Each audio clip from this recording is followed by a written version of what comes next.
Welcome to Inspective News. I'm Kevin Joa.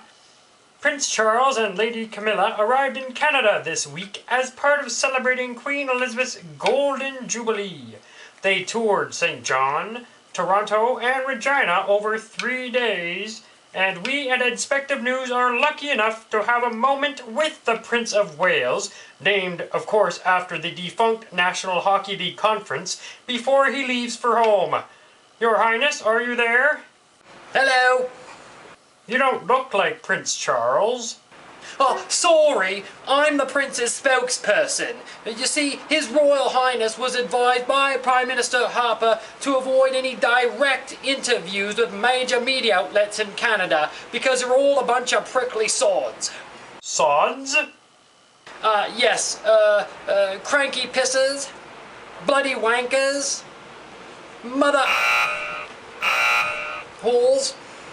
Yes, I know that one. Yes, so the Prince is speaking today with a rookie reporter at the Medicine Hat Herald. She's very new and eager for the tremendous opportunity, so she'll probably ask low balls instead of any hard questions, or so we were told by the Prime Minister's office. All right. Well then, please pass along to His Royal Highness my best wishes on the Queen's Jubilee. All right, the Prince is thrilled that his mummy has been on the throne of England for 60 years, thwarting any hope of him ever becoming king himself one day. Oh yes, he's ecstatic that the old bag is so healthy and vibrant.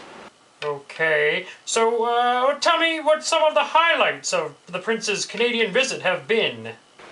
Oh, as a prince, life is grand. You tour from one Commonwealth nation to another, sampling the best cultural and culinary delights that these colonial people have to offer. Of course, the food has to pass by the royal taster first. That's me. They still have royal tasters? Do people still try to poison royals? Oh goodness, no. The prince just has a picky palate, and his tummy is prone to the poo-poos, you know. He just doesn't like to eat crappy food, so he makes me try it first. Have you ever told him not to eat anything? I tried with the baby seal liver last time we were here, but he insisted. He shat liquid for a week after that and became a vegetarian. Now, that brings me to my more difficult question.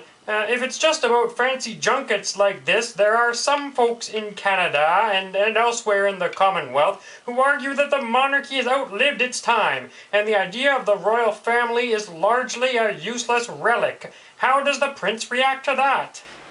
Oh, he'd probably argue that these junkets are quite useful to some people. Look at the massive media attention around these royal visits. Your whole country is enthralled by every detail. Photo ops of Prince Charles being a DJ, what knickers Lady Camilla is wearing, etc. Well, now, we're not quite as obsessed as we were with last year's honeymoon visit by Will and Kate. Oh, they never are. I found the level of obsession is related directly to cuteness.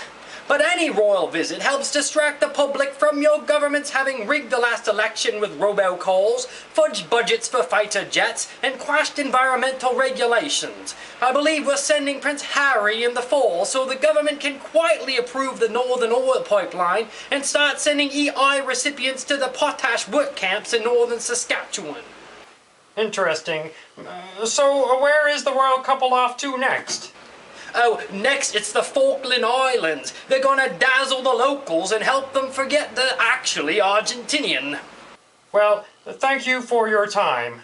Cheerio. Cornflake. We'll be back with more Inspective News.